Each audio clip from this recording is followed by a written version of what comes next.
Breathe.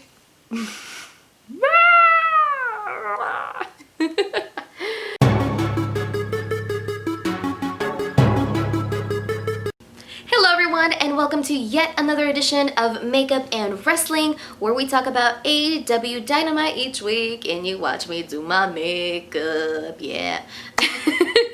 Alright, we're getting a little weird, but anyways, I am in a very great mood because I was very excited for this week's episode of AEW Dynamite. We had every single championship on the line, and we had a very special announcement from MJF, and I'm always excited to hear what he has to say. So let's just jump right into everything and talk about it.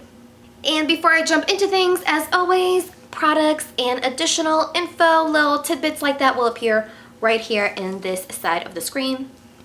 Maybe this one.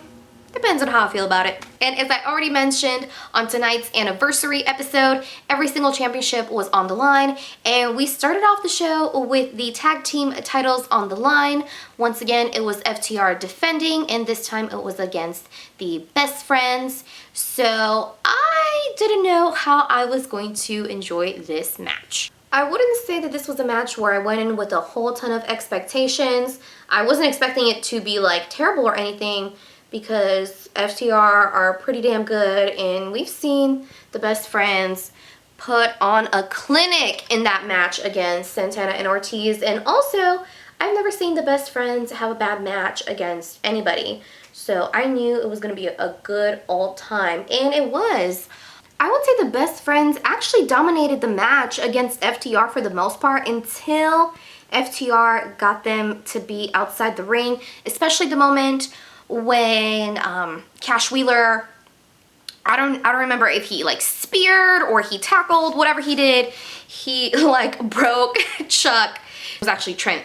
My bad, it was actually Trent. He like broke Trent through that arcade machine that Kip Sabian was playing on, and I think he was there with Penelope Ford, and then he sent Penelope backstage, and we saw her disappear. And then after that, pretty much FTR had full control. They got the Best Friends back in the ring, and Tully Blanchard ended up handing Cash Wheeler one of the World Tag Team titles.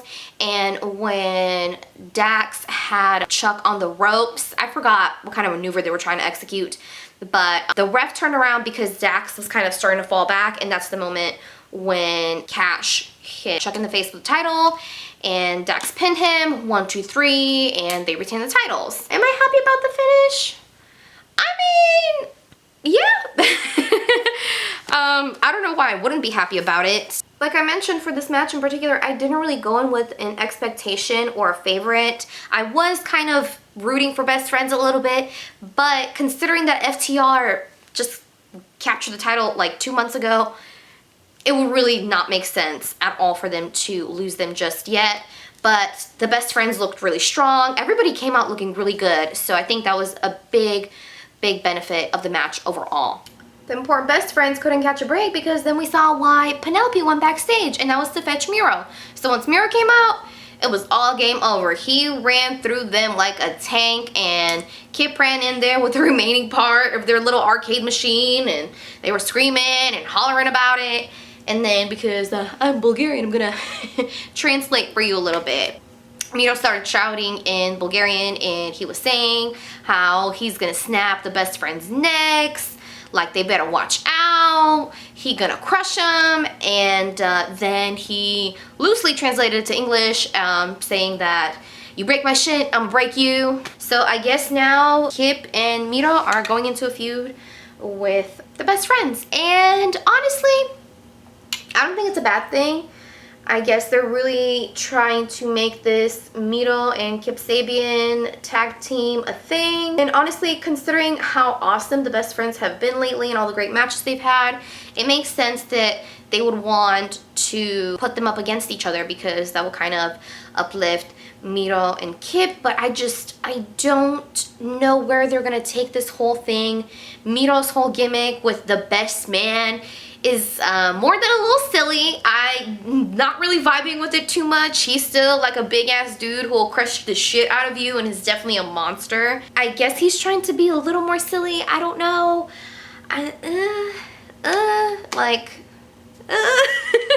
It's been kind of funny that the best friends have been all these feuds almost over silly things. This time over breaking our arcade machine. Last time it was because Sue's car got fucked up and, you know, Trent and Chuck, you know, had to back up his boy because they fucked up Sue's van. You know, you can't just fuck up your homeboy's mom's van. Like, that's not how that works. I am kind of excited for it. I am. I want to see how it's going to go. And plus, maybe they can build Kip Sabian's character more, because I don't know shit about him. I don't know shit about Penelope. If anybody can kind of fill me in on, like, what's their deal. I know they're boyfriend and girlfriend, but why do I really need to give a shit about Kip Sabian? I know why I kind of need to give a shit about Mido. He's big, he's dominating, but still, we need more than just big and dominating. There's several guys right now on the roster that are just big and dominating. You need more than just that to be memorable. Then we proceed to see some fuck shit backstage. Lance Archer is attacking Jon Moxley, and Jake the Snake Roberts is just like slowly dragging along back there.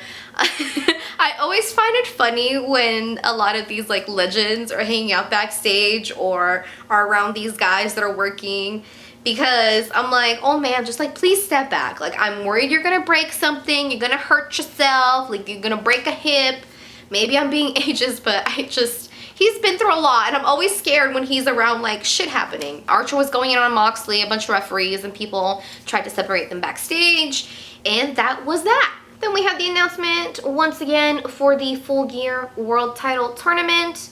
They made the initial announcement last week, and this week they showcased the brackets and made the announcement that the final match of the tournament will be at Full Gear. And then, of course, came the best part of the night, and that is MJF's announcement.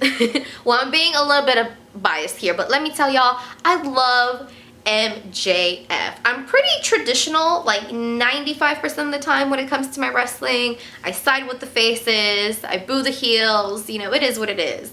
But MJF is just so charismatic and funny. He is pretty cute too, in my opinion. You know, if that floats your boat. But he's just so entertaining and he's creative. He's a great talker. I really, really enjoy all the segments and promos and even his matches. I definitely say he has a more traditional style of wrestling. So he wasn't wrestling tonight, unfortunately, but he did have an announcement to make. So he came out with Wardlow, of course, and he proceeded to call out Jericho, which I was a little bit surprised, but of course MJF began talking about himself, and he brought up that he wants to have a legacy and a career quite like Chris Jericho's. So Chris proceeds to come out with the Inner Circle, and they're wearing these little jackets, and they come out to the ring, all that good stuff, and MJF proceeds to tell Sammy to put on his jacket. And Sammy is refusing. Jericho forces him to put on the jacket, and you see it's like a 4 or 5XL, and Sammy Guevara is like straight swimming in it. He looks like a 5-year-old wearing like his dad's jacket, like just ridiculous. So then Jericho proceeds to ask MJF why he's out here, and long story short, MJF kinda sorta asks Jericho if he can join the Inner Circle. Now, your girl called it last week. I said something like that was gonna happen. Now, I don't remember if it was Santana or Ortiz that spoke out, but he said, like, MJF, like, no. Like, we don't care about you. Like, let's go. I'm not gonna listen to this. And then Chris decided to hear him out, and then decided that they're gonna talk it out over a steak dinner. And of course, this is why I love having an audience back into the arena to some capacity. Everybody in the arena started shouting, steak, steak, steak, steak, steak. So that was hilarious. And then MJF aggressively accepted this steak dinner offer. Now, I don't know. I feel like they could have some sort of an alliance, but MJF's too ego, at least in his character, I feel like would not really allow him to be a part of the Inner Circle and take Jericho's direction. I mean, MJF has Wardlow he's in charge of, so I don't know. Like, this is going to be very interesting and very hilarious. Like, these are two of the best talkers probably on that whole roster, so I'm really excited for that steak dinner next week. It's so ridiculous, but I love it. Then we see a cute little promo of Britt Baker and Tony Schiavone. Britt's talking about her comeback next week, and there was a couple of little funny moments in that whole little promo, pre-tape, interview, whatever you want to call it, situation. The part that I hated, of course, as a wax specialist, was the waxing part. I usually wax with hard wax, but I know how to do soft, and that was not right. They did Tony dirty, y'all. They did Tony dirty. And the other part that I found weird is they kept acting like Tony was being a pervy old man and exposing himself. It was a little strange, but all in all, okay, we get it. Britt's coming back next week. Then next was one of the big title matches of the night, and that was between Cody and Orange Cassidy for the TNT Championship. This match was pretty good. It started out, as always, with Orange Cassidy proceeding to piss off his opponent. In this case, in tonight's case, it was Cody. So that was pretty funny. Orange Cassidy is very entertaining. And they both came out looking good for the most part, but I do feel like there was definitely a turning point in the match where Cody kind of took more control. However, towards the end, I'm pretty sure we all felt like Cassidy was maybe going to put one over on Cody. And I was a little bit, shook that this might be happening. And then that's when Justin Roberts started making the announcement of how much time they have left in the match. And that's the exact moment I knew there was going to be some fuck shit. And of course there was. We saw that the match ended at a tie right as the winning pin was going to be announced. And I understand why this was done. I'm pretty sure it was done so, one, there could be a follow-up match to Cody and Cassidy. Oh my gosh, this is a pretty color. Yeah, so there could be a follow-up match to Cody and Cassidy. Not only that, but this way nobody really loses their momentum, or I feel like it comes out looking weak. And yes, it's definitely a bit cop-out, and I would have much rather had the match have a clear ending, but it is what it is. I guess, I'll take it. I definitely would like to see a rematch, and I want to see where this is going to go. There was definitely the moment where I was like, is Cassidy going to show us he's a little bit of a bad boy? Because he was holding the TNT title, and he looked like he was about to smack Cody straight across the face with it, and that's because he had actually taken it from John Silver, one of the members of the Dark Order, who was planning on attacking Cody with it to, of course, tear him down because Cody beat Brody the week prior. So this is two endings in the last 2 weeks for the TNT title where I'm not too happy, but I'm also not too mad. So, yeah, like I said, I definitely want a rematch though. I hope they don't do this kind of BS again, because if they do, then I feel like the next step after that would be for them to have a best of series. So, we'll see. And I think they also made the announcement during that match that Darby Allin will be facing someone, whoever is going to be the champion by Full Gear for the TNT title. So after that, we had Tony Schiavone in the ring with a bunch of the AEW tag teams, and they were doing a draw to determine which 4 tag teams would compete next week in a 4-way tag team tournament.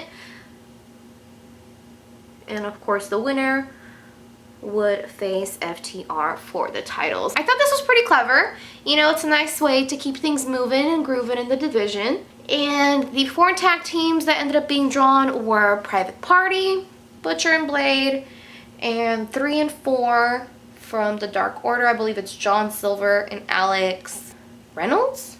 I think so. Alex Reynolds. Yeah. And then after that announcement, the Young Bucks, they actually were the only ones that weren't in the ring. They came out and they proceeded to kick everybody in the face. So that was pretty cool. Like I said, I fucks with the new attitude that the Young Bucks have developed. It's really cool. They have some personality. I really like this aggressiveness from them. And I predict that they will win the 4-way next week and go on to face FTR for the titles. I think that will be very interesting and exciting, and I would like to see that match happen. And then we had Moxley attack Archer backstage, and the fuck shit continued. They were actually discussing Moxley's health and whether or not he was going to be able to defend the title later on tonight, but Mox came out and just started punching people, or a person, and that person being Lance Archer. So afterwards, we had Tony Schiavone again get caught in the fuckery. Not really. He was actually just in the audience, and he interviewed Matt Hardy, who had brought his wife and his family to watch the anniversary edition of AEW Dynamite. And then Matt proceeded to tell Tony that he has actually been cleared to compete and he'll be returning next week. And then all of a sudden, on the Jumbotron behind them, video started playing, and it turned out to be Sammy Guevara, and he was saying that Matt Hardy will not be able to return because he will keep destroying him and messing him up. And once that little video ended, Matt Hardy told Tony, like, nah, I know what my first task is going to be, and that's going to be messing up Sammy. Next was Hikaru Shida versus Big Swell for the Women's Championship. And I called it, y'all. I said that Big Swell's probably going to get a title opportunity. And yeah, it ended up happening. So I enjoyed their match. I definitely felt like Sheeda became in control. Swell kind of dominated the first minute or two, and then Sheeda kind of took over, and especially once the match kind of got outside the ring a little bit, she mostly, I felt like, dominated. And of course, she ended up retaining. I'm definitely beginning to see a attitude shift with Hikaru Shida, and I'm really liking that because it's building up her character a little bit more than just, look at this badass wrestling chick. So I really want to see where this goes. I want to see if she's going to turn into a champion that's hated because, like I mentioned, towards the end of her match with Big Swole, she was kind of like, this ain't no skin on my teeth. She was just kind of messing her around and throwing her around the ring until she felt like pinning her. Since Sheeda's been champion, she has been very dominant. There has been 1 or 2 meetups, like against Thunder Rosa, where I felt like her remaining champion seemed a little bit shaky. But once again, she's proven herself to be quite dominant. And this more aggressive side of Sheeda, I really, really, really like. It gives her more character, and I feel like maybe her next opponent, whoever's going to approach her, is really going to be able to challenge her, especially if she turns. Because another reason why I felt like I really wasn't too excited for her match against Big Swole, not that either of them are bad competitors, is because Swole right now is pretty much a face, and so is Sheeda. Sheeda hasn't really given us a reason to hate her or dislike her, so it's kind of hard to root for 2 good guys, and I feel like that was maybe why the match wasn't as exciting as it could have been. I want to see more of the women's talent having more feuds. Britt Baker gets pushed a lot. You know, she's always on the show, she talks, she's kind of entertaining, I don't mind her, but I want to see more than just Swole, Baker, and Sheeda, or like Brandy. Anna Jay's kind of getting a push now that she's in Dark Order a little bit, but not really, and I don't buy her as a super dominant women's competitor, so I want to see who really is the leader of the pack. So now it's finally time for the main event, of course, Jon Moxley versus Lance Archer, and because of the backstage brawls throughout the night, Tony Khan declared that this was going to be a no DQ match, and it was a really, really great match. Before the match began, Eddie Kingston and the Lucha Bros came out to commentary, and then we got the show on the road. It was a very fun match, very physical. I've never seen their Texas death match in Japan, but it's definitely on my list of matches to watch because I know that one was really, really dope and even more physical than this one. I've heard a lot of people said that that meetup was way more exciting, but this was fun too. You had the tables, you had the trash cans. In the beginning of the match, Moxley kind of tried to go for a very fast pin and end the match as quickly as possible. He hit like 1 or 2 paradigm shifts, but of course that didn't work. And then Lance Archer kind of took control, the majority of the match, I want to say. And I really felt like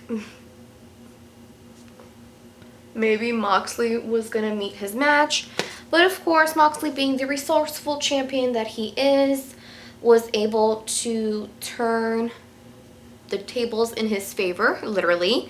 And if you've seen what I'm talking about, obviously already on the episode, you saw that Archer set up 2 tables next to each other, and he was hoping to soften up Moxley a little bit so he can put them so he can put him through them, I should say, but it ended up being Archer getting a DDT through both the tables. That was a really fun spot.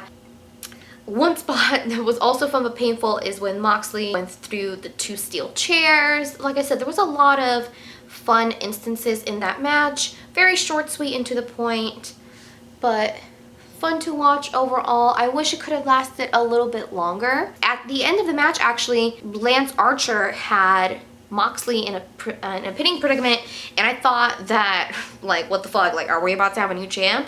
And then Moxley, last minute, right before the 3 count, I think it was like a 2.5, he reversed Archer's pin into a pin of his own, and he ended up getting the count for the 1, 2, 3 and retaining the title. So of course I was happy to see about that. Your girl loves her some Jon Moxley, so I'm never gonna complain about him ever retaining. It was another exciting match and another great physical match by the champ. But of course, we all know how it is. There always has to be some fuck shit right at the end of the show. So once the match was over, of course Lance Archer was pretty pissed, so he went and he started wailing on Moxley, and then Eddie Kingston and the Lucha Bros came to Moxley's rescue, and Jake Roberts took Lance Archer and he was like, you know what, let's back up, you know, this ain't our fight right now, we did what we did. And Eddie Kingston then proceeds to kiss Jon Moxley's ass and tell him how wonderful he is, how happy he is he's the champ, and him and the Lucha Bros raise his hand in victory. And then of course Eddie Kingston sucker punches Moxley and they start attacking him. Eddie Kingston like gets Moxley in a choke, and then the Lucha Bros are trying to stop anybody and everybody from coming to Moxley's rescue. And that's how the show ended this week. So overall, this was a pretty good episode of Dynamite. I definitely enjoyed it a little bit more than last week's episode. I felt like this week we had a lot more exciting moments. Definitely my favorite match of the night for sure would be the title match, Moxley and Archer. I thought that was really great. And if I had to pick another favorite, I would say the opening match, the tag team match, Best Friends versus FTR, was pretty dope. My least favorite match of the night was of course the throwaway match between Mido and Kip Sabian versus whoever the fuck they faced. That match mattered so little that they didn't even bother announcing the name of the gentleman that they faced. Like, that was just not called into question. Like, we knew from the get-go that it was going to be a squash. So let me know what you guys think. What was your favorite match of the night? What are you looking forward to next week? Personally, of course, I'm looking forward to the steak dinner between MJF and Chris Jericho. What the fuck is that gonna be? I don't know, but I'm very excited because it's gonna be fun regardless. What do you guys think of the potential feud or the probable feud between Mido and Kip Sabian versus the Best Friends? Like I said, I'm not too hyped for it, but it'll give them something to do, so why not? Maybe it'll make me like Kip Sabian and Mido more. Who knows? So thank you so much for watching, and I'll see you guys next week. Again, please leave your comments down below. Let me know how you felt. Let me know what you're looking forward to. Let me know what you like, what you didn't like. I would love to know. So have a great morning, afternoon, evening, whatever time you're watching this. Just stay cool. I don't know, guys. Honestly, it's kind of late. I need to get my ass to bed. All right. Bye.